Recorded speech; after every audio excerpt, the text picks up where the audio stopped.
My name is Chris Chambers, Security and Emergency Management Manager for Tampa Electric Company and the Chair of Tampa Bay Chamber's Military Advisory Committee. Thank you all for joining us tonight for our Operation Partnership Transition Tampa Bay webinar series. Normally, this event is hosted as a one-day career intensive forum in person. However, to ensure the health and safety of all, we've adapted the content to be hosted over a series of webinars. Although we wish we could have had these interactions in person, we appreciate your commitment to invest in yourself during your transition and join us this evening. We don't expect today's webinar to cover everything regarding your transition, but we want you to walk away with confidence in your decision to transition from the military into the civilian business community. Our programming would not be possible without the support of our sponsor, USAA. Joining us this evening to provide remarks on behalf of them is Kay Swartz, Executive Director, Human Resources, Regional Operations. Hi, everybody. I want to welcome you to Operation Partnership. This is the fourth time that I've been around and participating in Operation Partnership, and USAA is happy to sponsor this every year. At USAA, we are here for our military family and military community at all stages and all walks of transitions of military life, whether it's deploying, returning from deployment, or this really, really big phase, transitioning out of the service and looking for your next role in your next chapter of your life. So thanks very much for coming out and joining tonight. You've got an amazing panel ahead of you, and the next few sessions are going to be awesome. And whatever you're made of, we're made for, and you're going to find your place in the Tampa community. Thanks.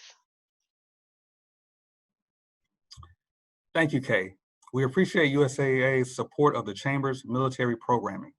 Before we get started with our first session, I want to encourage you to ask your questions during our sessions this evening by clicking on the Q&A button at the bottom of your screen.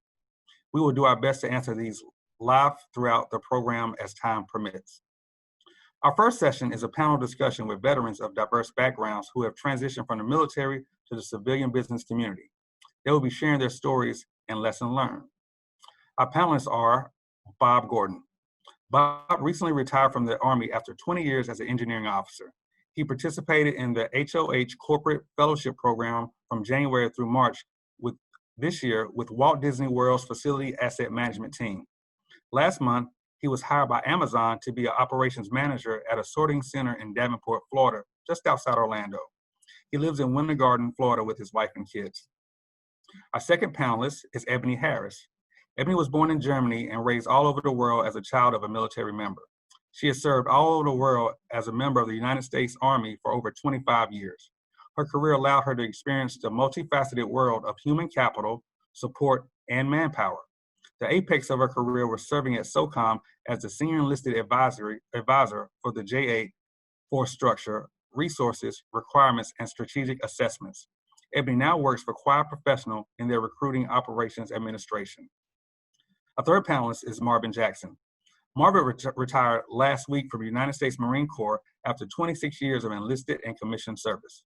He recently completed a corporate fellowship with Choir Professionals, LLC as a member of the Hiring Our Heroes Corporate Fellowship Program. Marvin is an Operation Partnership alumnus, and he currently serves as the task lead and senior research analyst for IT LLC at U.S. Special Operations Command.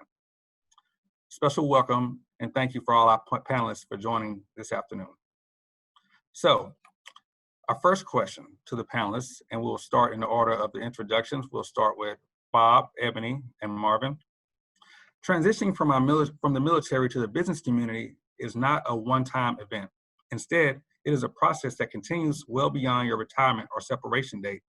I'd like to start the conversation tonight by having each of you share with us a high-level overview of your transition and where you are today. So I will all right, thanks, Chris. Okay, go ahead. Okay, all right, I appreciate it. So yes, I would say that the transition process is definitely a process, and I've been in it for quite a while now. As Chris said, I just retired actually last month.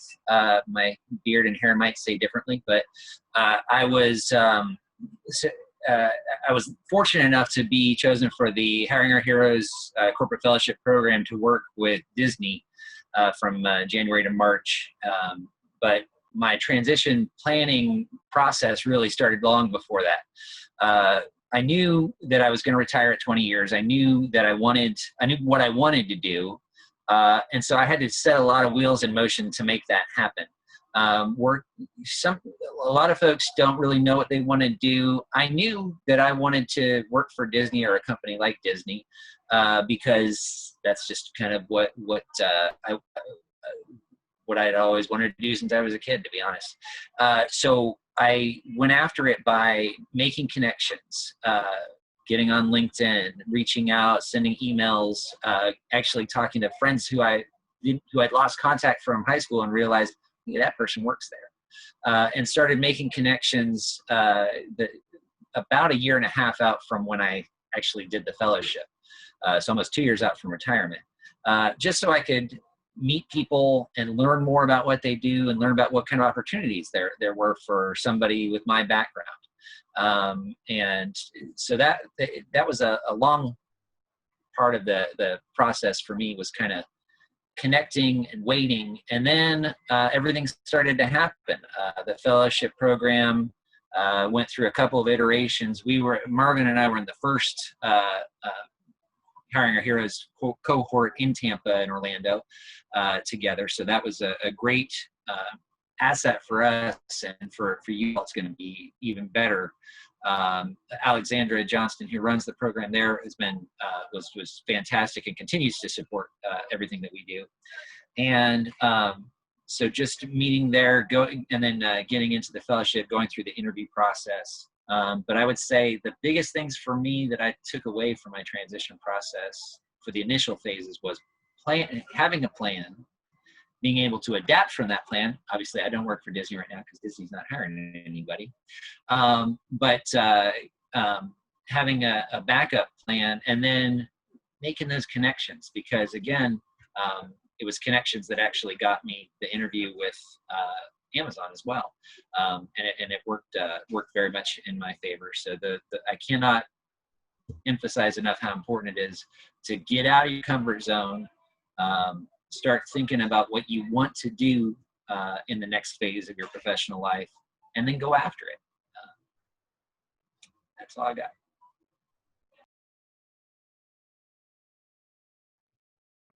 All right. So, Bob, thank you. I was gonna piggyback off of Bob. So I was gonna say something totally different when I was talking about the high level overview for the transition. So during my transition, I went and I attended all of the meetings and all of the things that they had in the community. I made sure that I started to build my network on LinkedIn. I also started utilizing all the tools that we had in the community. But the one thing that I didn't know as I transitioned out, I've been in the military for 25 years. I didn't know what I wanted to be when I grew up. I just know that I was going to have to grow up and that I was going to have to get out of the military. So one of the things during my networking, I kind of focused on culture and on community and on things that made me feel good, and working, going to some of the meetings and working with QP. So I was given the opportunity through the Chamber of Commerce to come and do a on-site visit here prior to me getting out. And that kind of made a difference on being able to see, you know, some of the different jobs and careers and opportunities out in the community. Also, it allowed me to kind of network and meet some of the people that I was going to work with. And that made it easier for me to transition. Also, along with Bob and also Marvin will talk about this the same, I was able to focus way out. So it's key to go ahead and focus on looking at making sure you take care of your medical, but also kind of finding a passion, you know, finding something that you want to work with. So one of the things with one of my mentors as I transition out was that I needed to kind of narrow my scope, because there's a lot of things that you know that you don't want to do, and there's a lot of things that you may be interested in doing, and kind of sharpening my tools, figuring out, you know, what my strong selling points are, things that I was strong in, and then kind of going back, because you can start all over. You don't have to do what you did in the military, and you don't have to know exactly what you want to do. You can come out and get something and go into a career and kind of find your niche while you're out here. You still are young. You still have, you know, opportunities and things, you know, that you can figure out. So that kind of put me, it says, and where you are today, kind of put me where I'm at today. So I work in recruiting. I'm good with talking to people. I practice emotional intelligence every day. I think it's important to kind of connect to people and know people. And that put me in the recruiting department here at Quiet Professionals, which is amazing. And it kind of speaks to my skill sets. So kind of know your superpower, make sure you take care of yourself, especially when it comes to medical. I'm an advocate for making sure that you take care of yourself because you sacrifice your time and your body while you transitioned out. And then make sure you kind of follow your passion as you transition. Sorry, Chris, if I talked over you. Sorry. No, you're good. Thank you, Ebony. And Marvin, please share your experiences. So a high level overview of my transition. It was fast, very fast paced. So I can say that much like Bob and Ebony, I planned, and that worked to my advantage. I didn't have an idea of what I wanted to do, but I did know, again, what I liked. And I really enjoyed leading teams. I really strong at building teams and just, rallying people around me to get things done. And so I wanted to do something with people and leading a team. And I just learned to network. So talk to people and try things. And that was really my transition experience. Through Operation Partnership, I had an opportunity to spend a day at a local commercial real estate company. That told me that that's not where I necessarily wanted to be. So I got a chance to do the Hiring Our Heroes Fellowship and spent time alongside Ebony at Quiet Professionals. And that really taught me a lot.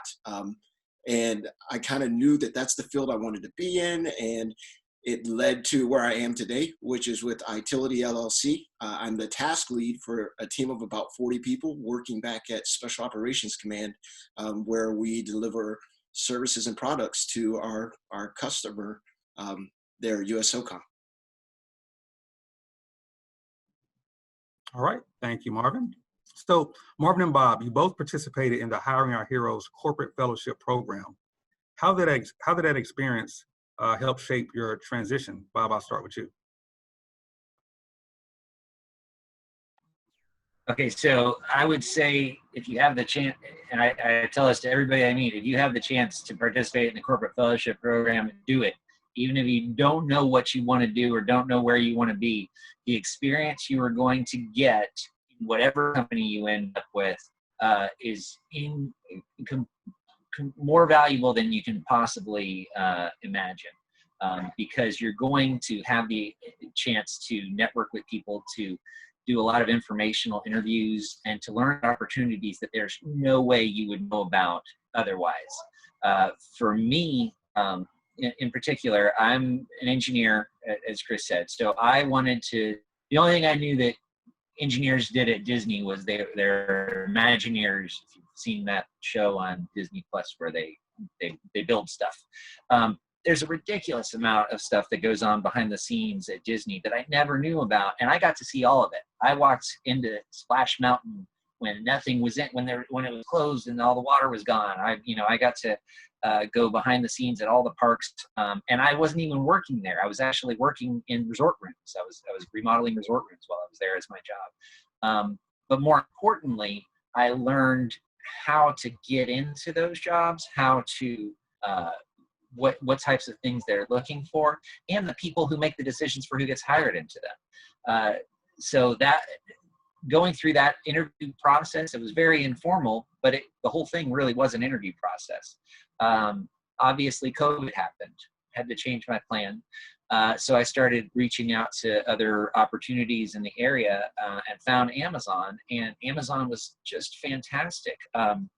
Amazon is probably one of the few companies that really benefited from how things changed so drastically with COVID, because they're expanding right now, because nobody wants to go to the store. They all want to order stuff and have it sent to their house. So there were a lot of opportunities, and they were looking for people with my type of background as well. So I ended up here, but I don't think I would have had I not participated in the fellowship and reached out and made some of those connections.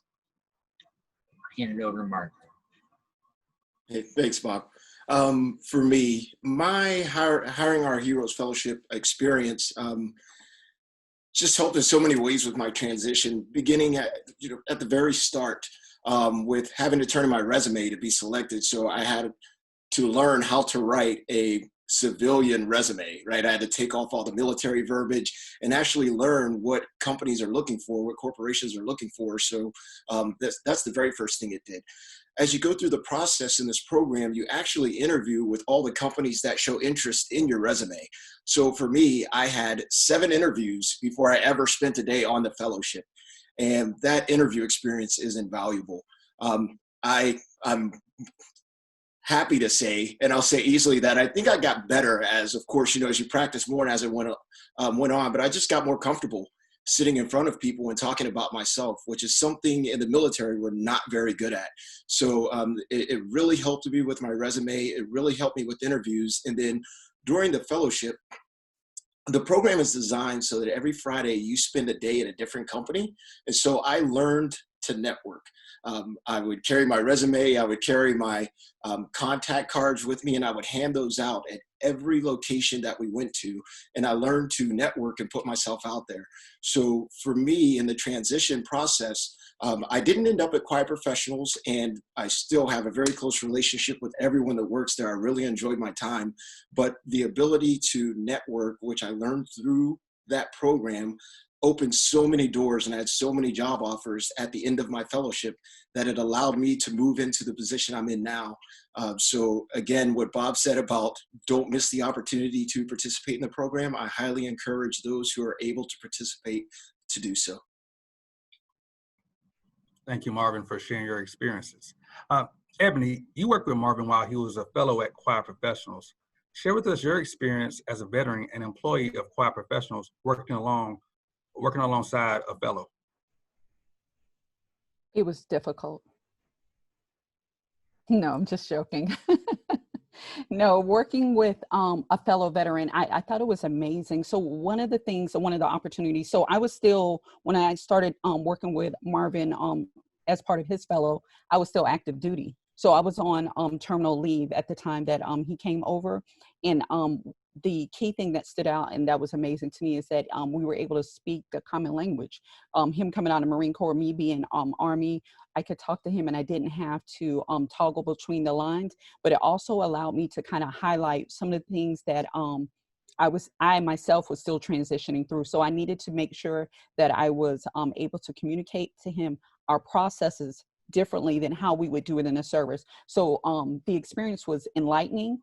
It was very informative. So I highlighted things that I needed to improve on, some of the flaws, but then also there was an ease in communication, which made it seamless. And I really appreciated being able to talk and work with someone who had a similar background as me. So it was a great experience.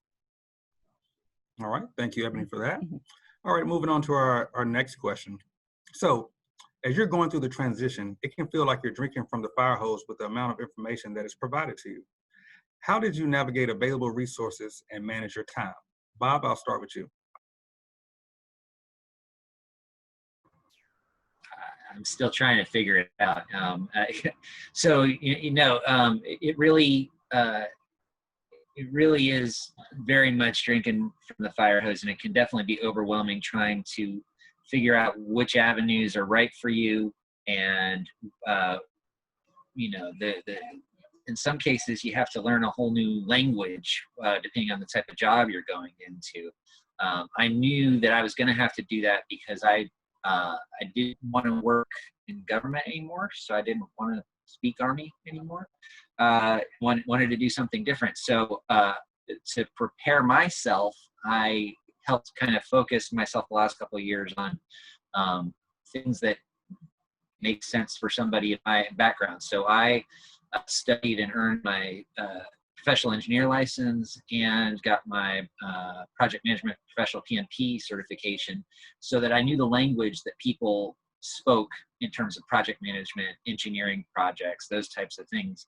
And that helps to bridge from what the Army does versus what the civilian side does. I've got, if anybody's friends with me on LinkedIn, you can see the article I wrote on doing that PMP while you're in the Army, because most people who have been senior NCOs or officers are project managers of some sort. And if you study and learn the language, you can probably pass your PMP certification too. And there's some tips in there. But that's the that was the two big things that I did was try to prepare myself and just kind of focus. At some point, you just got to say, you got to make a decision on a route you want to take, and not like a very narrow route. And I was probably too narrow, but at least a direction you want to go into and start focusing on ways you can broaden yourself that way, get into the mindset that you're going to for your next profession. All right, thank you, Bob, for that. Marvin, take it away. All righty, sorry about that. I had to unmute myself there. So I wanted to do it all. There are a lot of resources out there, and I actually tried to do them all. But the one way that I did that, and I took advantage of that, was I prioritized and I planned. So I prioritized the things that were important to me in order of really what was coming up soonest and what I needed to handle most quickly. And then I planned on how I would meet those goals, or meet those priorities that I had established.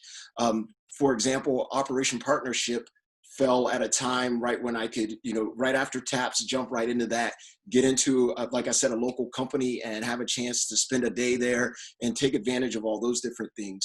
I had a chance to do Hiring Our Heroes, so I got to do the fellowship that was out there, and I followed that up with an Onward to Opportunity program for my PMP.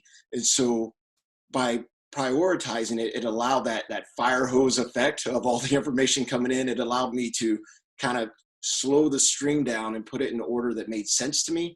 And that allowed me to touch almost every resource out there available to me, but on a timeline and in the manner that was most productive to what I wanted to do at the time. Okay, thank you, Marvin. And saving the best for last, Ebony. Thank you. So with both Bob and Marvin, they touched on the points that I was going to say. But one of the things that I kind of wanted to bring up also was being able to utilize your network into focus, and it's never too late. I wasn't able to be part of the Hire Our Heroes program, but what I was part of the Care Coalition. They have one. It's for wounded warriors. If you're wounded, ill, or injured service member while you're on active duty, you can qualify for a opportunity to do this. I wasn't that far out. I was actually more closer to getting out than I was, I wasn't able to plan to join this. So my point is that it's never too late. You still have the opportunity to use the resources. Marvin brought up TAPS. There's books, there's information that they give out.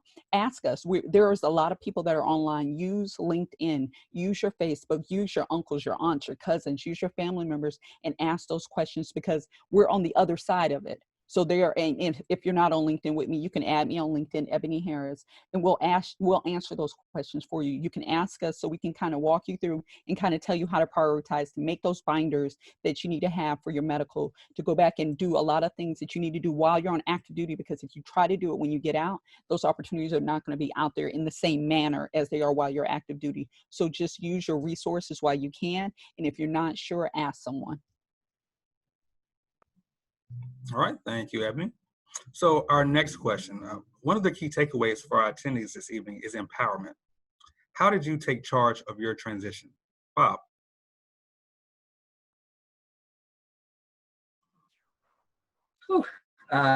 So for me in my particular situation, like I said, I knew I was going to retire at the 20-year mark.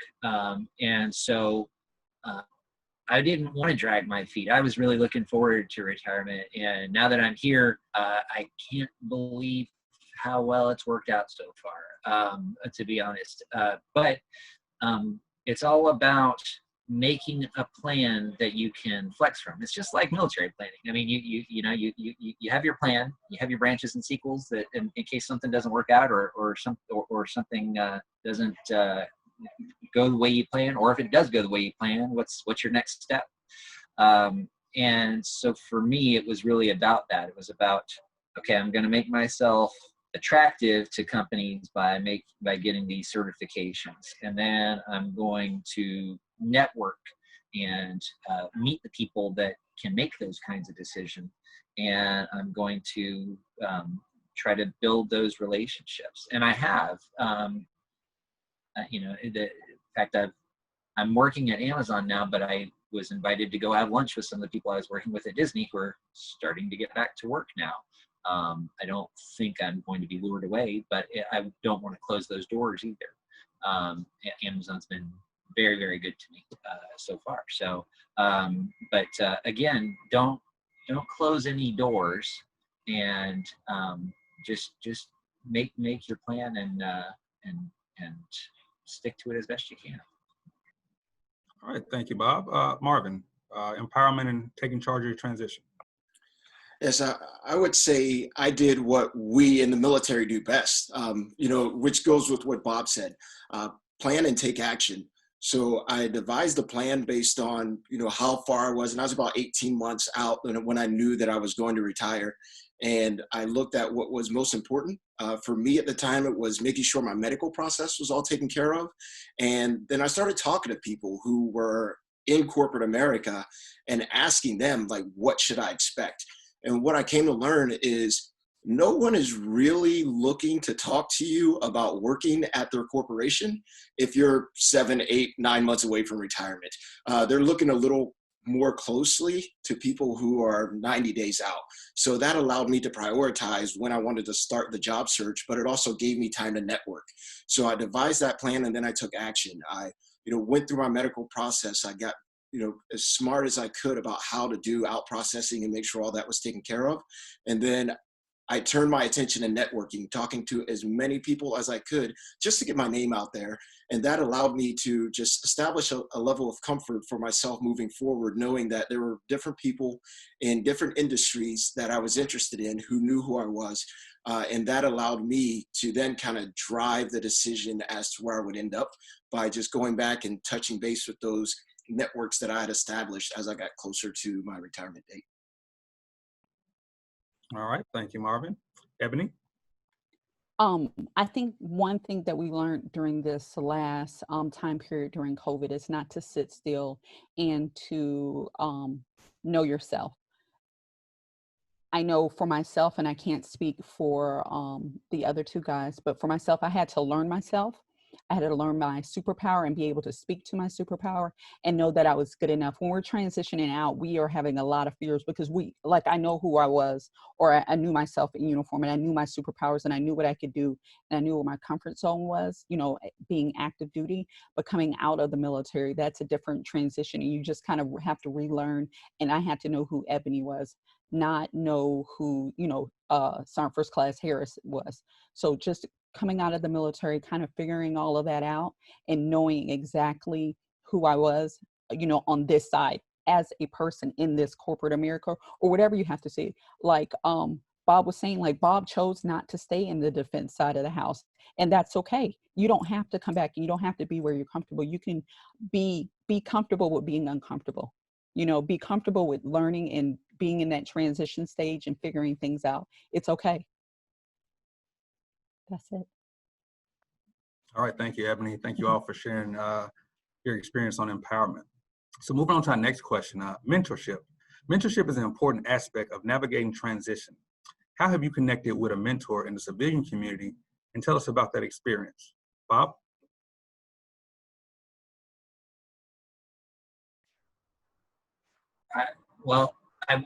First of all, I'll say that Marvin is one of my mentors because, and I'm not joking, actually. Marvin really helped me and all of us kind of understand a lot of the ins and outs of the medical side of retirement, which honestly I hadn't given as much thought to as I should have. And that was incredibly helpful. But you got to understand, that kind of gets to my next point, is that there are a lot of different facets of retirement and transition from the military, and the medical is one of them. And I was probably neglecting it, and Marvin kind of brought it to my attention, and I was able to get the process, the ball rolling while I was down here in Orlando before I retired back in Kansas, which is good. It's helped me tremendously to do that. The other piece is, like I said, it doesn't necessarily, that your mentor doesn't necessarily have to be somebody in your company or in your field, but it's somebody who has maybe passed that way before. And so I sought out and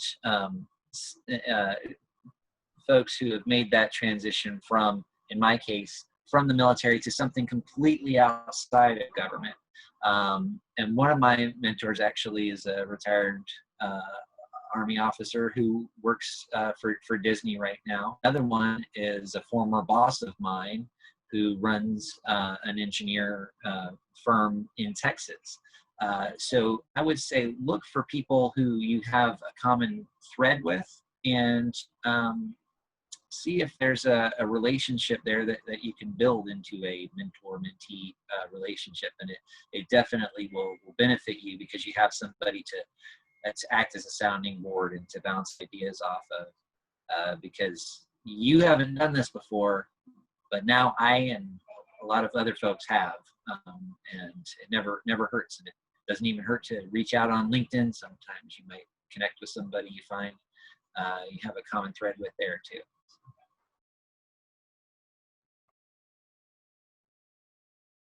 Thank you, Bob. Marvin. Yeah, so for me, I have connected with two mentors actually in the civilian community, and I did both. And this kind of goes back to the previous question about resources available to you. And when I said I tried them all, I really tried them all. So the first program I applied to was Veterati, and it's spelled like veteran, but you take the N off of the end and add a TTI, Veterati.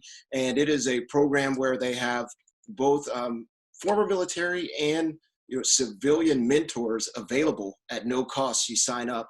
And so I signed up for that, and I'm actually wrapping up my year-long mentor-mentee relationship with my mentor there, who was a retired Navy E8, who actually happened to live in my neighborhood. So once we connected and found out we lived down the street from one another, it allowed us to meet face to face, and he helped me with my resume. He talked to me about his transition, and it just really smoothed my transition from active duty to the military by talking to someone who had walked that walk, and it helped me kind of realize what to expect and what was coming through my time spent with him.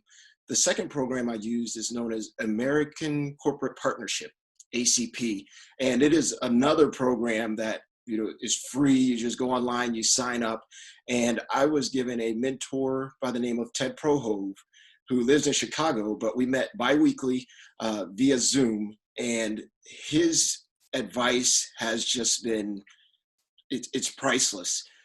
He had never served in the military, but he's navigated corporate America. He's navigated boardrooms. He's had, price negotiations and all the different things that we may have never experienced, because for me, I joined when I was 18. I'd never sat down for an interview. I've never negotiated a salary. So I had a chance to not just connect with Ted as a mentor and learn about those things, but to connect with his network. And he's just full of surprises where he goes, oh, it's time for salary negotiations. Allow me to introduce you to my friend who teaches salary negotiations at the University of Chicago. So those type of connections and just the understanding, being able to speak to a civilian mentor, especially one with no military background, and have them tell you, a great conversation, I have no idea what you said, which was eye-opening to me, because in the military, everybody knew my acronyms and what I was talking about. So it just really shined a light on where I needed to get better, and he helped me do that. So I highly recommend a civilian mentor if you can find one. All right, thank you, Marvin. Ebony? So I had two mentors as I transitioned. I had two that I want to highlight. I had one that I work with. She was a reservist, and so she worked civilian jobs. She, like Marvin and both Bob brought up, I didn't know how to do salary negotiation. I joined the military 1 year in college, and then I joined the military, so I didn't know how to do any of that. So she talked me through what salary negotiation was first off, because I'm like I can talk about how much I get paid. That is something that is discussed. So it was, and then she talked to me about making sure that, I understood what type of job it was, progression in a career. Even while I've been here, working in corporate America, there are a lot of people that you're going to engage with. One of which is my VP here. When I got on deck, I remember the first time I came through, I didn't know when I came to the Hire Heroes, they had sent out an email. It came through SOCOM, and I was the one person that showed up in uniform because I didn't read the email correctly. So when I showed up, I came out here to Quiet Professionals, and I was explaining to our vice president here everything that I could do. And I was telling her I could do casualties, I could do finance, I could do personnel, manpower, all this other stuff. And she was like, hold it, you can break that down. Those are different jobs. Like out here in the civilian world, you don't have to be a super NCO. You can do, DTS is a job by itself. People just do that alone, or you could just do that. And in the casualty portion, Ebony, we're not going to be processing any dead bodies here in defense, the defense industry. Oh, okay. So, she kind of gave me clarification and kind of helped me streamline, my intent, because like I said, I was getting out and I wasn't quite sure what was going to be my passion. And she kind of helped me streamline and bring that all in. And even as I'm out here, I engage people, some of our team members and some of our clients, and they do, hey, I can mentor you. Like you just got out, because I just got out 1 March, and they talk to me and they kind of give me advice on the way ahead, as I develop and I grow into this. So I think it's extremely important to find mentors that you're like and mentors that you're not like, so that you can, figure out the rest of your path, as we transition. Because the transition is going to take a while. The transition is not 1 month, 2 months, 1 year, or 2 years. It'll take a while.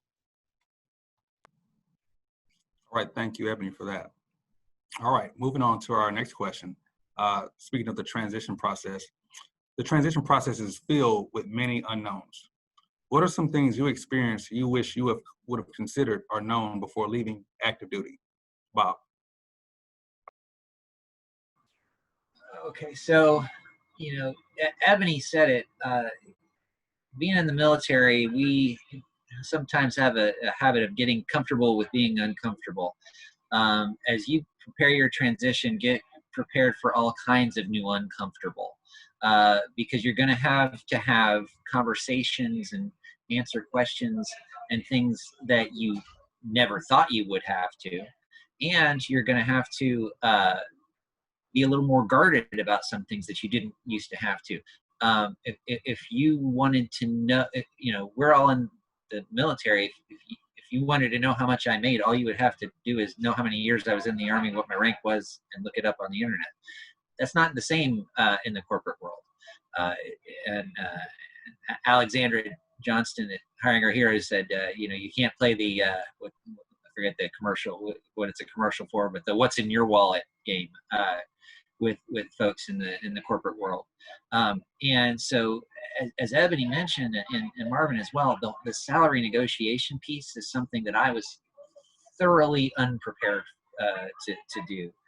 And so I learned and researched, like Marvin said, as much as I could. And the thing that I learned that I would pass on that I wish I had known from the start was, when you get a job offer, that company wants you to work for them, and they're going to try to get you to work for them for less than maybe they know you're worth. So if you don't negotiate, if you don't come back with a counteroffer, you're probably leaving money on the table, particularly if it's a big company like Amazon or some of the bigger defense contractors and things like that. They expect you to do that. And if you don't, it's almost a sign that you're kind of undervaluing yourself.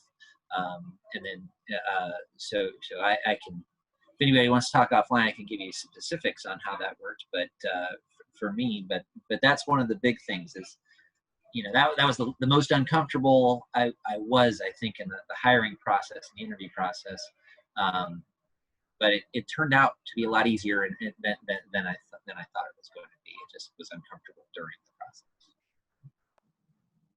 Thank you, Bob. Marvin. I would say 2 things, and I'll make them quick. The first thing I wish I had known is the sense of time. So 26 years in the Marine Corps, and the one thing that I could count on is when I said do something or respond to me, it was going to get done and I was going to get responded to in a very quick manner. I've learned patience since my transition. Things work at a lot slower pace. I can tell you that I'll send an email, and if I get a response today, I've learned now to be happy with getting a response today. If I get it this week, I'm pretty satisfied. So just the aspect of time, we develop a culture in the military where, answer that email now, get this job done now, that task needs to happen, right here, right now. That's not the case. And so I've learned to be patient. And it's just a different aspect of time and how time works. The second thing I would add is there's a level of sensitivity that we have to be aware of. And I'm still adapting to this in corporate America. So I think Ebony was the first to correct me, and then someone else alongside of her at Quiet Professionals. And it was simply sending an email. I would send an email and I would start it with your name, Bill, and then here's what I need. And someone said, hey, you might want to say hi, Bill, before you just start barking out commands. What do you mean? I just put their name. So understanding that there's a level of sensitivity. So as a task lead in my current job, I start every email with hi and the person's name, or good morning and the person's name, and then, explain to them what I need. And I end it with enjoy the rest of your day. And I know that might sound a little foolish and it might sound like overkill, but when I forget to do that, I usually get an email saying, are you mad at me? Did I do something wrong? So the two things that I wish I had known is just how time works at a different pace in corporate America, and just the level of sensitivity there that we take for granted in the military. Those are my two big things, I believe. Thank you, Marvin. In the Coast Guard, we have a saying called hurry up and wait. So obviously they didn't teach that in the Marine Corps. Ebony, I'll turn it over to you. I think Marvin said it best, sensitivity and time, and to be kind to yourself. We all have served, I know that we spoke, all three of us, about retiring from the military, but everybody that's transitioning hasn't retired from the military. All of us have served honorably that are on here. One thing that I want you all to take away as you transition is to know that to be kind to yourself, and that this is going to take some time. So as you transition out, know that it's okay to, you can ask them here to say those words like hua, because I'm a hua. I'll call people and tell them 04. If they say 4 in the afternoon, I'm kind of confused because I kind of want them to still say 1600 because that's my comfort zone. And it's okay to be you and transition like you do. I can look civilian all day long. I have been saving clothes for 25 years. I have not repeated an outfit yet, but at the same time, I'm still having those challenges with knowing how I fit in here, as a civilian. Like, I don't have to rush. It is okay to slow down. COVID, I think, for me, there was a lot that was going on in the world that was that's bad. There were a lot of people that expired, but at the same time, it forced the world to slow down, and it also forced me to slow down. So know that it's okay to kind of slow down, as we transition out. That's it, Chris. All right. Thank you, Ebony. All right. Our next question, imposter syndrome. So imposter syndrome occurs in the workplace all the time for both civilians and veterans. Have you addressed this since transitioning to the business community? Bob. I think I know what you're saying, but could you kind of explain what you mean by imposter syndrome? So imposter syndrome is when you're going into a new environment, maybe you see your coworkers or surroundings, they know certain terms or phrases, and you just try to, maybe act like or try to identify with them. Okay. So, it's been a little bit interesting for me here. So I'm in my 3rd week now here at Amazon. So I just started working here, and it's I'm an operations manager in a building that's still being built. We are supposed to fully launch our little Death Star in about 2 weeks, assuming all construction goes well. It goes as planned. But so we've started to do operations, but I'm new to Amazon, and the people who work for me, I'm an operations manager. I have area managers under me. I have 4 area managers, and then about 200 associates who are organized under them. So all of them have more experience at Amazon than I do. So what I've tried to do to is not to impose myself and say I know how to lead people. I do know how to lead people, but the way you lead people is through humility, empathy, and admitting with that humility that I don't really know everything I need to know about this, how this company works. I would like for you to teach me. And so what I've been doing these last several days is I say, okay, here's my area manager, here's my process assistant who does this process and knows exactly how she does it. Show me how you do it. And then I want to see how another process assistant does it. And then I'll see, okay, there's different ways, and this might be a little more efficient. And then I can get a better gauge. But that's allowed me to one, get to know the people I'm working with, which is incredibly important. But two, it helps build kind of a trust and an understanding that, okay, the new boss doesn't really know everything that's going on, but he's gonna get there, and he's gonna listen to us and help make our processes better. So that's how I've tried to avoid feeling like a total imposter, even though I definitely feel like that sometimes. All right, thank you, Bob. And you brought up a great point about, saying that you may not know and showing that vulnerability. And I think that's just one of the incredible traits of a leader. And those are traits that everybody learns in the military. Marvin, imposter syndrome. Yeah, so for me, I kind of look at imposter syndrome as feeling like you don't belong, like you're an imposter. And absolutely, I felt that way going into the corporate world. But my message for everyone today is you belong.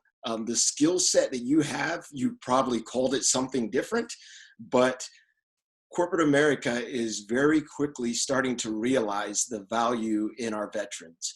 And so trust me when I say you belong. The way that I kind of dealt with it for myself is sort of like what Bob did, in the sense that when I feel like I'm in over my head or something's not quite making sense to me, I just walk up to someone and I go, okay, I think I know what's going on here, but I'm not absolutely sure. And I'll take one of two approaches. I'll say, can you explain it to me the way you see it? Or I'll ask, hey, can I explain to you what I think is going on? And you can tell me how far out in left field I am or not. And what that's done is it's just built that level of confidence in me that, oh, yep, that's what I thought the whole time. And I'm not saying that I'm 100% right, but I can tell you that I'm at least in that 90 to 92% ballpark. There are so many things that I still need to learn. But one of the things that we've developed in our time in the military is the ability to learn new skills quickly, especially if you've done more than 2 or 3 tours in the military. You've moved a couple times, you've filled in a new position. So that imposter syndrome can disappear very quickly, because you step in, you get about 20, 30 days in that new position under your belt, and very quickly you'll know what's going on and you'll be able to navigate your way around. So believe me when I say you belong, you're not imposters. And that's how I dealt with it. Thanks, Chris. Thank you, Marvin. Ebony? So I have 3 words: transparency, ego, and adaptability. And the reason I say those 3 words when we talk to this, so I pulled this up earlier today. I'm gonna come straight from my ego real fast, because I was it did something to me. In fact, we had an office discussion about this, because it is something that I had never heard of. And then I think for a lot of us, especially in the military, it's not applicable. I don't feel like I have to come into the room. Most of the time I don't come in a room, and I can't always easily blend in with everybody, because whatever reason, it may be background. I was born and raised in Germany. So, I can't tell you what it's like to grow up in Montana, but If you are to come into a room or come into a community or come into a job and you are transparent to with your skills, you come in and you're doing the best you can, and they've already selected you, so you're already there. You're selected for who you are and what you can do. Just go in and be the very best. Check your ego at the door. What we don't need to do, and one of the things that if you read the articles and when they're going through TAPS and they're explaining stuff to you, we want you, whoever, Mr. or Miss first name. We don't need chief, we don't need sergeant first class, we don't need sergeant major, we don't need general, we need you. And they hired you for you. So leave your ego at the door. And I think that'll kind of help you not feel like, well, I have to measure up here. Well, I have this many years of experience or already done this, kind of use your communication skills rather than speak from a place of ego. And then adaptability. We can adapt. Military personnel can adapt to anything. So there's no situation that we're going to go into out here that we haven't already experienced back in the military, or we haven't experienced that will prepare us for what we're going to go into. So there's no reason that we have to feel like we have to hide something. And I know that a lot of us are coming out with maybe some challenges, and we'll leave them at that, challenges alone. So you just take your challenges and make those into your superpowers. If you are hypervigilant, then know that you're able to sit up and kind of maybe go home and study some of those binders and books. If you are a loud person, or if you, have something going on with your hearing and stuff like that, just kind of learn to tune that in. Don't internalize it and don't think that you measure or you don't measure up, because you do. They hired you for a reason, and you have a set of skills that is second to none. So you don't need to feel like you're an imposter, and especially when you look at the definition, and you don't have to feel like you have to hide who you are.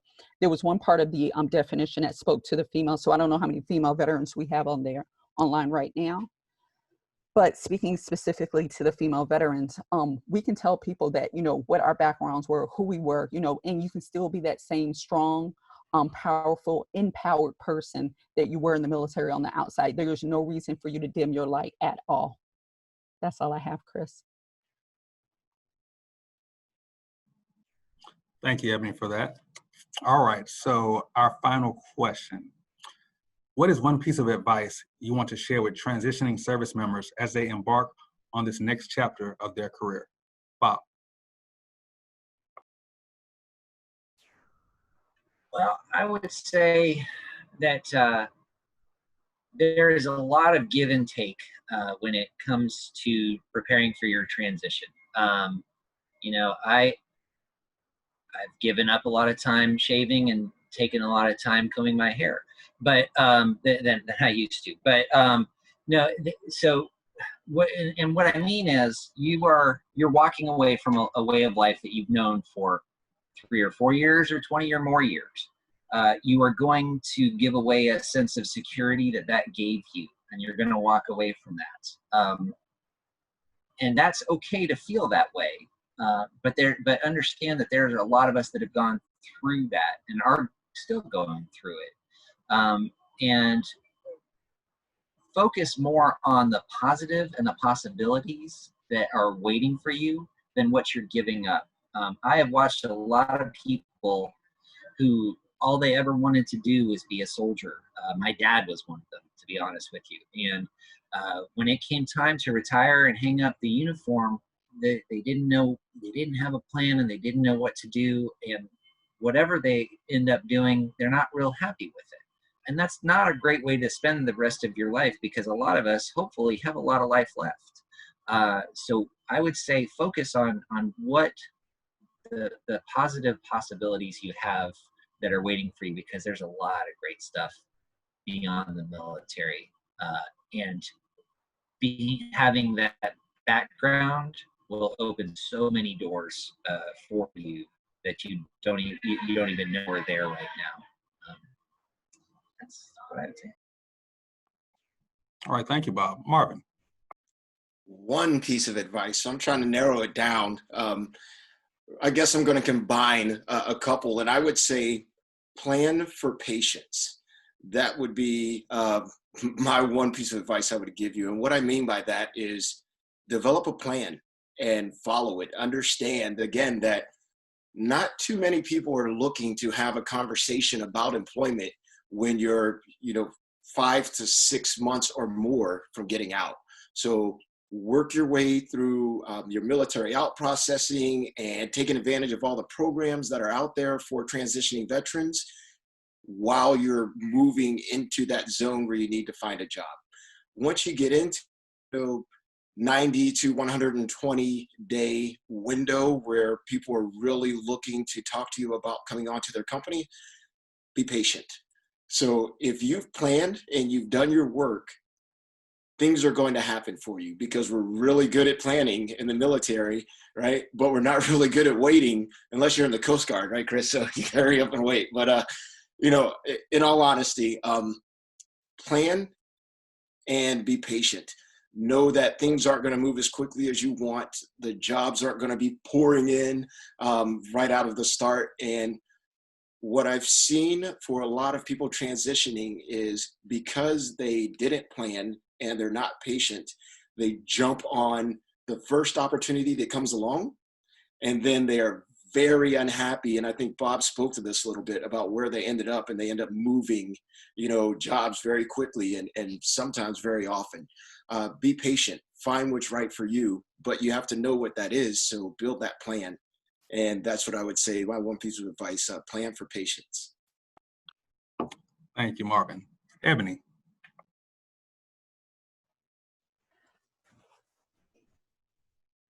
Make sure you take care of yourself prior to exiting the military and post military. Be bold in your directions. So know that you can change your mind. You can say that you're going to go and do this job, and you have every right. You don't have to lock yourself down into anything, because this is your second, chapter.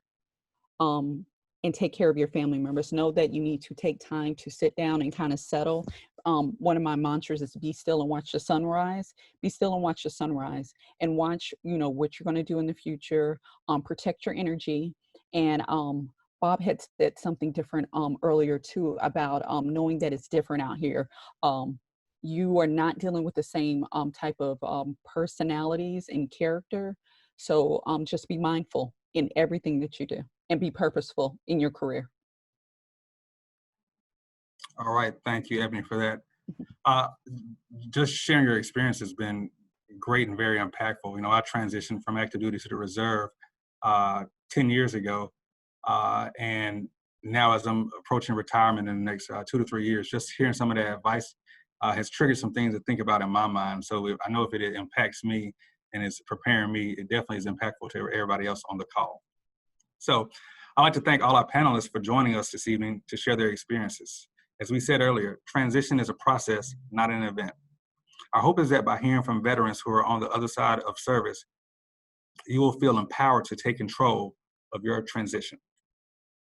So it's 6:30, and our next speaker has been considered one of the most innovative minds in management, consulting, and marketing strategy for over 2 decades. As CEO of Stonehill, Doug Pace leads the vision of the firm and enjoys working directly with his portfolio of clients. Tonight, he will introduce us to the principles of design thinking and explore the need for the mindset within the experience-based economy. Doug, I'd like to turn it over to you.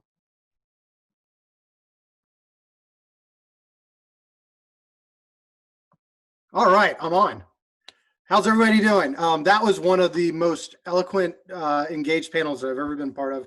And I'm going to be the exact opposite of that. I see that I'm frozen a little bit, or is it just Chris? Hello? Doug, I can hear you and see you. All right, perfect. As I said, the panel was very eloquent, and I'm going to be the exact opposite. I have the pleasure of talking to you a little bit about design thinking tonight. So I am going to bring up a deck, and I hate bringing up a deck and not being interactive, but this whole this world, this is where it goes. I'm trying to figure out how to accomplish that. I can share my screen, so let's go ahead and do that. And we are off and running. So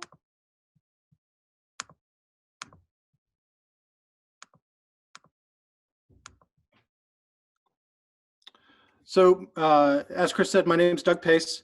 Founded a company called Stonehill. I actually founded it after I sold a much larger firm. I founded a digital firm. My original firm was Greater Tampa Chamber Small Business of the Year. Went on to found Stonehill, and actually last year we were United States Chamber Emerging Business of the Year. Had the pleasure of working with many companies, large and small, anything from Fortune 100 with a company called FIS to melting pot restaurants, if you're familiar with the fondue restaurant, to startup organizations. I went to the University of Florida, did some studying at Stanford. I was an Air Force brat growing up, born on Shepherd Air Force Base. To give you a little bit of background.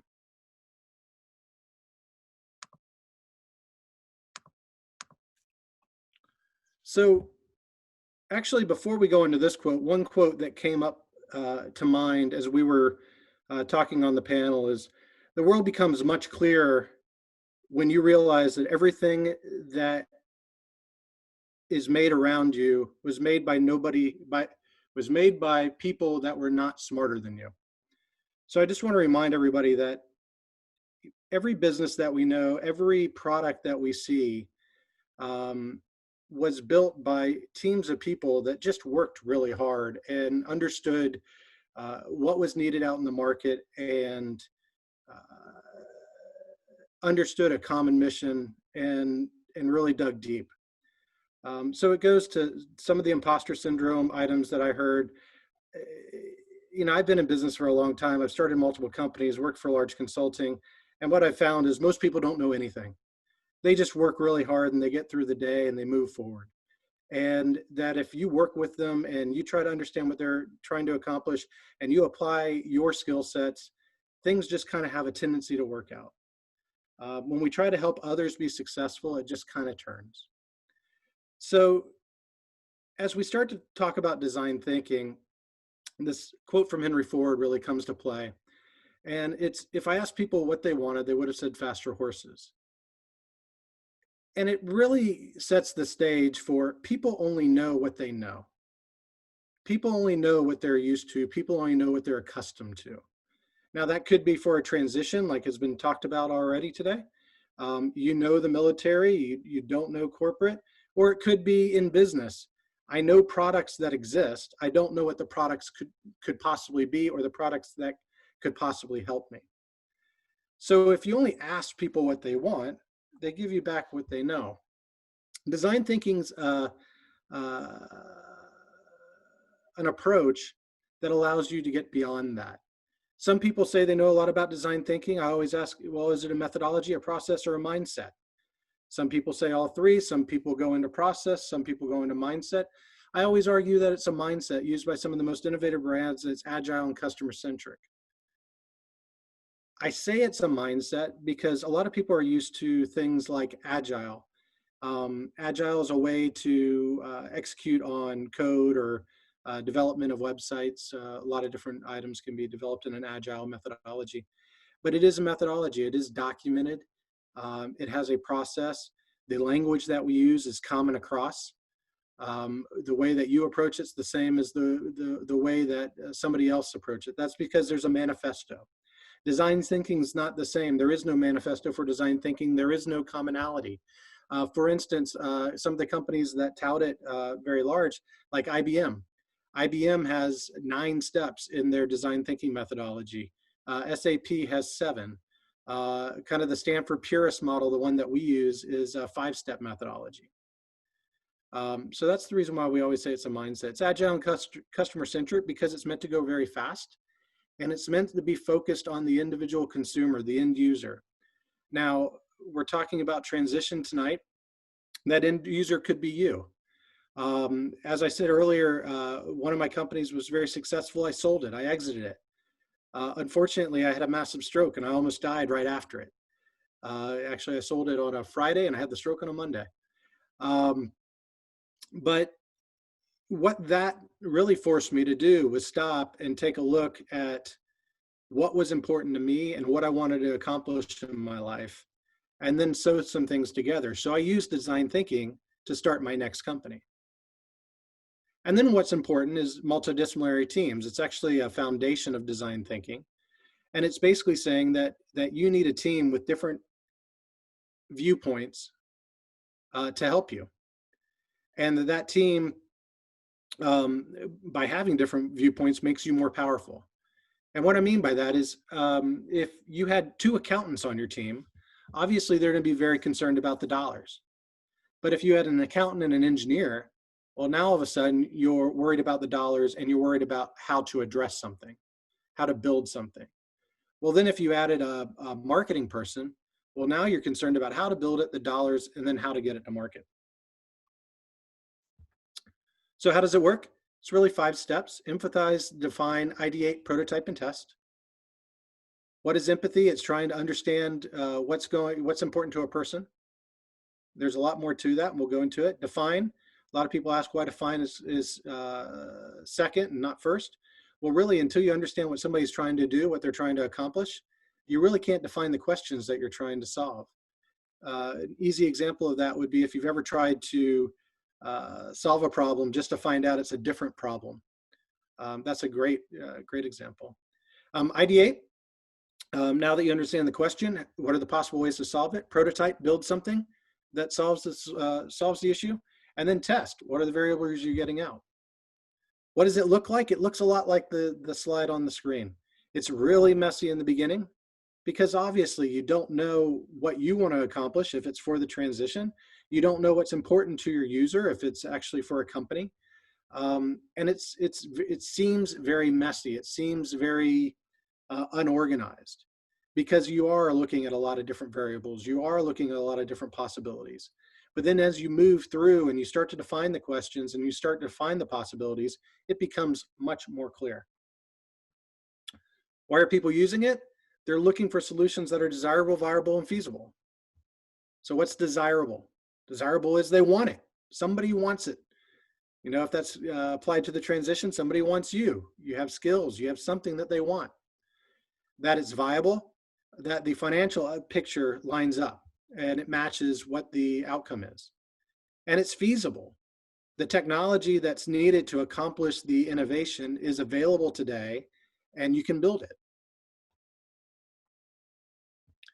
But at the end of the day, we're trying to seek to understand people because we're not logical beings. We're very emotional. So we're trying to see in their world, in their context, discover what people are really trying to do. Really being the operative word, because sometimes we say we're trying to do something only to find out we're really trying to do that for other reasons. Understand their feelings, understand why it's important to them.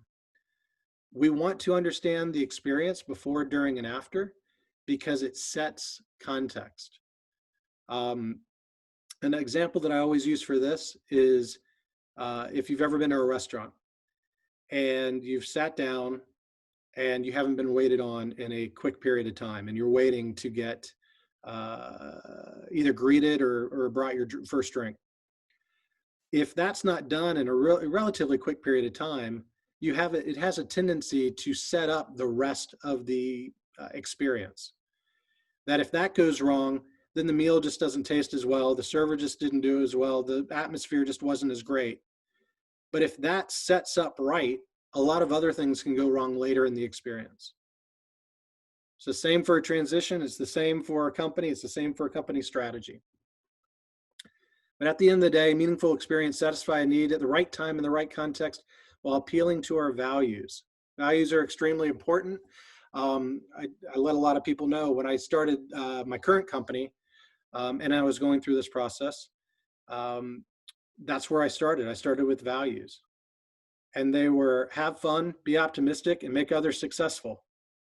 Because I didn't want to go into a situation where I wasn't having fun and I wasn't authentic. I wanted to always be optimistic because obviously coming out of that stroke, it was very difficult for me. But it seems that people have a tendency to gravitate to optimistic individuals.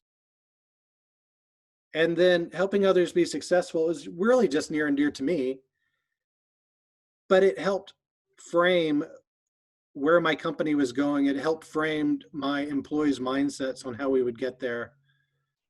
And I think that's a big play into how we've grown so fast. And then providing a bit of surprise. So we all like surprises. We all want to be surprised. And when we are surprised, we normally don't forget it. If you look at the images on the screen, there's a couple examples of this. The lower left-hand corner is the Ritz-Carlton. Don't know if anybody stayed at the Ritz-Carlton. I had an opportunity to stay there a few years ago, and this actually happened to me. Ritz-Carlton, in their experience, they actually provide a budget to all of their employees to make their guest experiences unforgettable. That includes everybody from housekeeping to the front desk staff to the general manager. Well, we had a hard day. My daughter was playing with her dolls in the room, left all of her dolls on the floor. Our room was kind of a mess, and we left. We came back after dinner, and the room was picked up. Her dolls were on one bed, very nicely placed, and then this set of Ritz-Carlton items were on the other bed. Now, did it do a lot for me? No, I didn't need a stuffed lion. But obviously, it changed my daughter's perception of the Ritz-Carlton for the rest of her life. And now when we go anywhere, it's pretty amazing that she always says, "Dad, are we going to the Ritz?" The one right above it, don't know if you're familiar with Patagonia. That's actually one of their products. This is actually made out of organic materials. These jeans, when they actually went live with them online, they sold out within one day. And this is really an example of appealing to our values. What are those values, and how do we express them? Patagonia has another example of appealing to their values where, I don't know, those zip-up vests, those short-sleeve zip-up vests, if you've ever seen them. It was in vogue for investment bankers in Wall Street to wear them for a while with their logos on them. And Patagonia found out about this and decided that that was not really in line with their values. So what they did is they said, well, we are not going to put your logo on any of our materials anymore. Well, obviously it segmented a lot of their current sales, but it created more of a connection to the rest of their audience. One right above it, you may know it's the Disney Magic Band. You know, a lot of people know the Disney Magic Band. They look at it, they go, yeah, it's great. It's frictionless commerce. It is RFID. You can understand where people are in the park and where they're going. But the one thing that people have a tendency to forget is the connection to the style. I bring this up in almost every class that I teach and every session that I go over. And it's inevitable that somebody says, yeah, I have a blue one at home, or I have a red one, or I have the Mickey Mouse Special Edition. That connection to the style is very interesting. And it shows it's not just about the frictionless commerce and the RFID and the other things you can get. There's an emotional attachment to it. And when you can get that in a product, or you can get that in the way that you present your own self, it sets you up for a different scenario. And then finally, talk about that ticket right there for JetBlue. This is just an example of design thinking being applied in a non-technology or a non-product centric item. One of the things that JetBlue did is they went to their customers and they said, hey, listen, you know, we're looking to make the experience better. How can we do that? And the overwhelming answer they got back was, well, when I go on a flight, the only thing I need to know is my gate number, my seat number, and that's about the hardest thing I can find. So all they did was make that a little bit bigger. Challenges in creating meaningful experiences. Every person has a different, every person is different. The same person may have a different need and a different context. If you've ever been traveling with your family, you know that it's very different than if you're traveling on business. On business, you want to get through the turnstiles as fast as possible. If you're traveling with your family, you might stop and have a meal. Delivery should be across the senses. So how do you appeal, either as you transition or in a business strategy, how do you appeal across the senses? How do you differentiate yourself? How do you differentiate your product? How do you make it so you can touch, taste, feel, and smell it? And then at the end of the day, it's hard work to maintain, because whatever you set forth, you have to keep up, because as soon as you don't keep it up, it's inauthentic and people will call you out. So step one, empathy. Empathy is really just about understanding people. And what people say they want is not necessarily what they really want.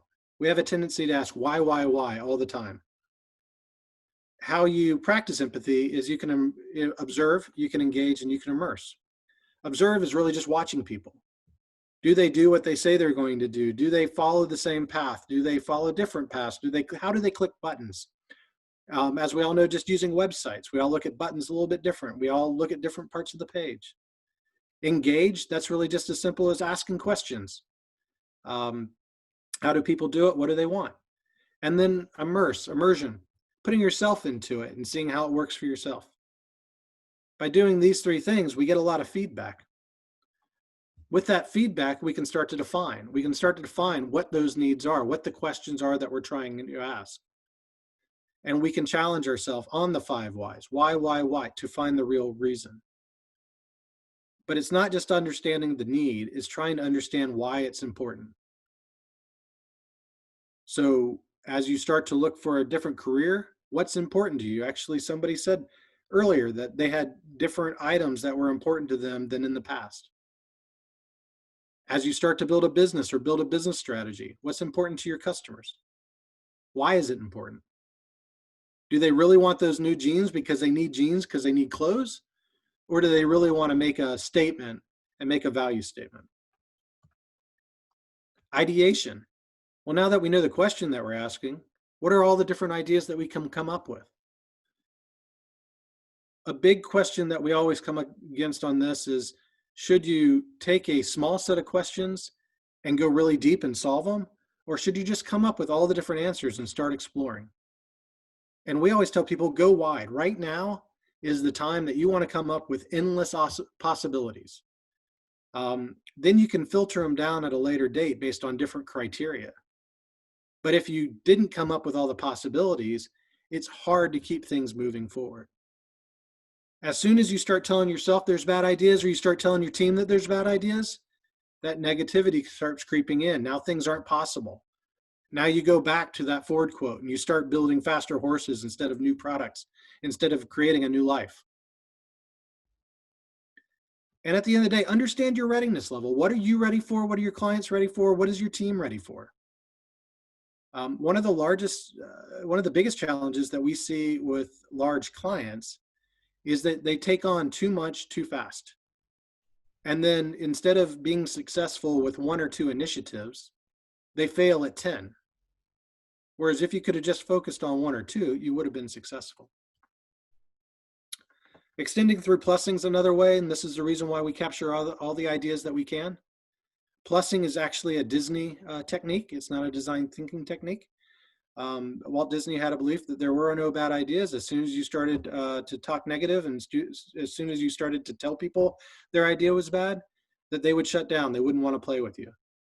So by getting all the ideas on the table, then you can plus them. And what that means is I can add to it. I can shape it. I can morph it a little bit. An easy example of that is for Boeing. We did some work for Boeing not too long ago. And one of the ideas that came out was, well, we can put people on the wings. Well, it's kind of a silly idea, right? You can't put people on the wings of airplanes and still have them fly. And then somebody said, well, you could move them to the fuselage and put them on top of the fuselage. It would still fly. And then somebody said, well, that's kind of interesting. And then you could put a dome over them, and a glass dome, and maybe that becomes a premium seat. And I don't know, it was about 2 years ago that Boeing actually came out with that prototype. Just wanted to show you this. This is a way that we capture data as we go through those steps. It's what we call a design canvas, and this is actually a strategy map canvas. At the end, and I encourage you guys to use a canvas like this as you start to look to your future, or if you have a business already that you're looking at, to shape what you want to become. What's the mission? What's your mission? What's the company's mission? What's the external, internal, and financial variables? So external would be, in a business case, who uses your product? External in your own case or an employee's case would be who's their employer, who's their supervisor.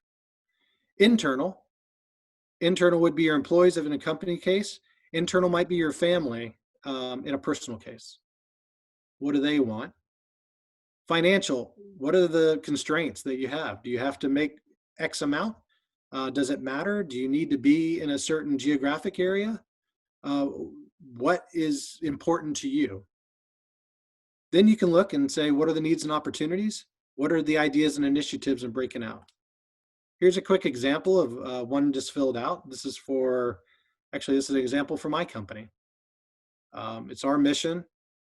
We had a number of items that we thought were important to our clients, a number of items we thought were important to our employees, our shareholders. We identified the needs and opportunities, and then we created multiple initiatives and started to put them in 3 buckets.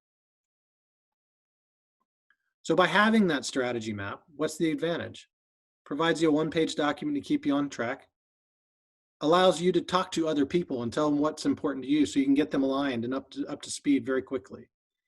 And it works across all levels of an organization. I shared mine as I started my new company with my kids. They could understand it. I shared it with my employees.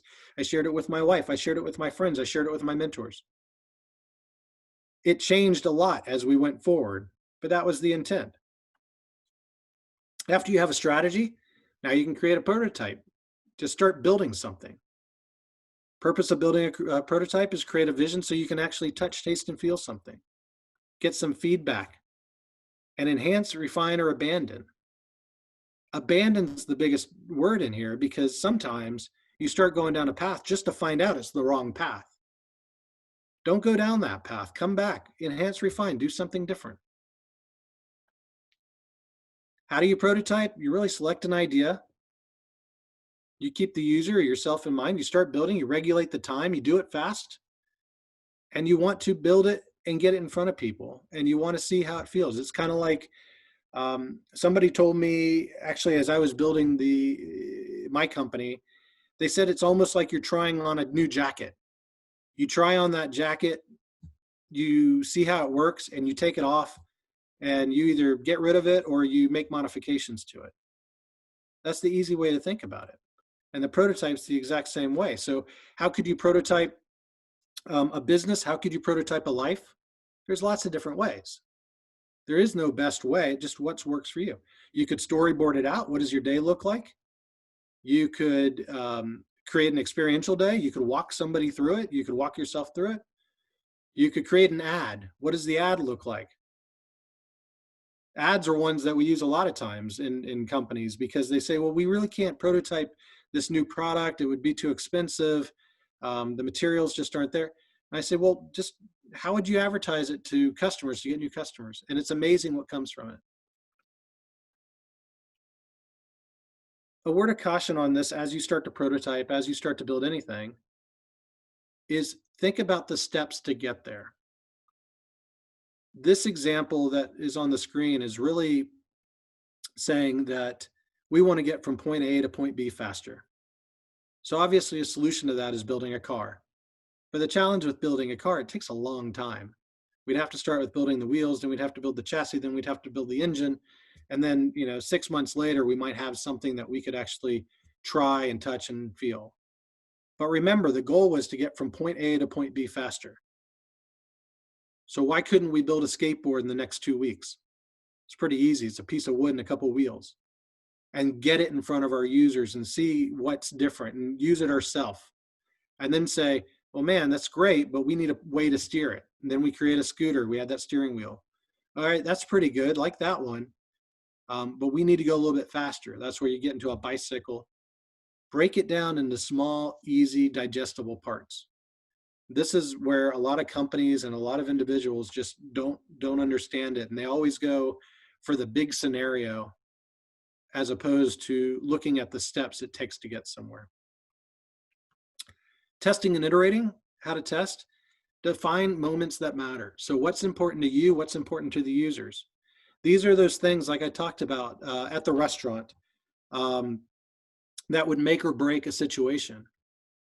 Right? If you're saying that a moment that matters for you is the office environment that you work in. You don't want to work from home. And if you work from home, it's really a break scenario. Well, that eliminates a lot of different things. A moment that matter, that after somebody signs a contract with a business, obviously that's a moment that matters. What happens? Understand the variables that you're testing. Try not to have too many of them. When you start having lots of variables, it's hard to understand which variables caused what. Compare situations. Don't chase big data. This is a big tip. A lot of people are enamored with big data right now. Big data can be wrong. You know, I've seen a lot of COVID data out, and you know, people show that, like, for instance, I saw today the number of positive tests in Florida are increasing.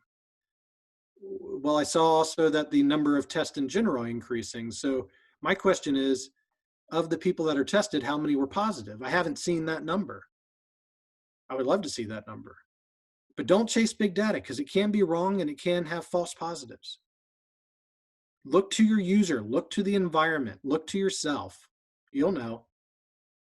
Have a scorecard though, keep the data.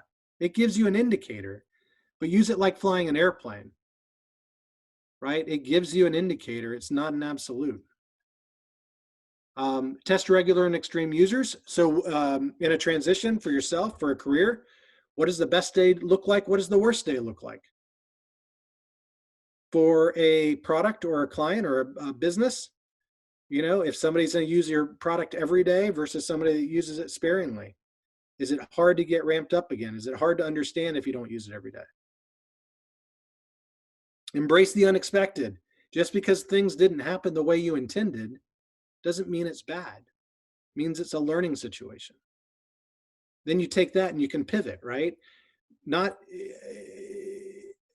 I can tell you with both companies that I've started, they started off slow and they didn't end up exactly where I thought.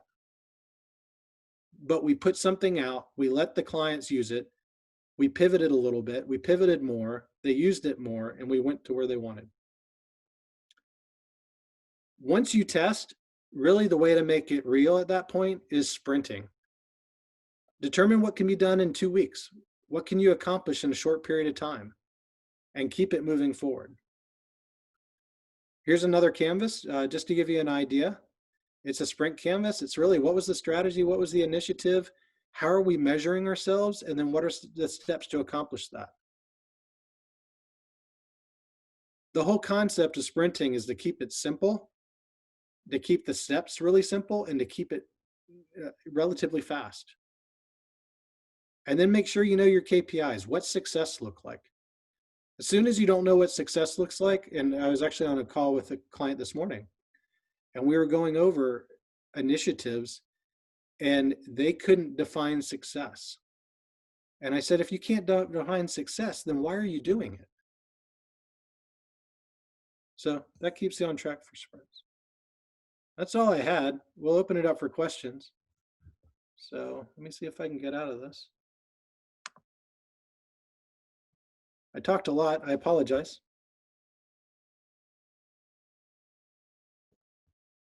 Any questions or?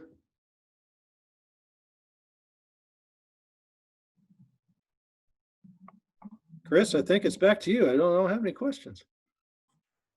All right. Thank you, Doug. Let me get my video started here. All right. Well, I guess if there's no questions, that means you're an excellent presenter. I don't know about Everybody enjoyed it. All right. Thank you, Doug. Hopefully today has left you feeling better prepared to enter the Tampa Bay business community and reaffirms your decision to transition from the military. Please reach out to the Tampa Bay Chamber if we can be a resource during this process. Our next webinar will be on Tuesday, June 16th, and we hope you'll join as our speakers will be discussing leveraging your professional network, demystifying the hiring process as well. Registration is open on the Chamber's website. Thank you again to USAA for sponsoring today's event. We appreciate your commitment to military families and our programming. Thank you all for joining, and have a great afternoon.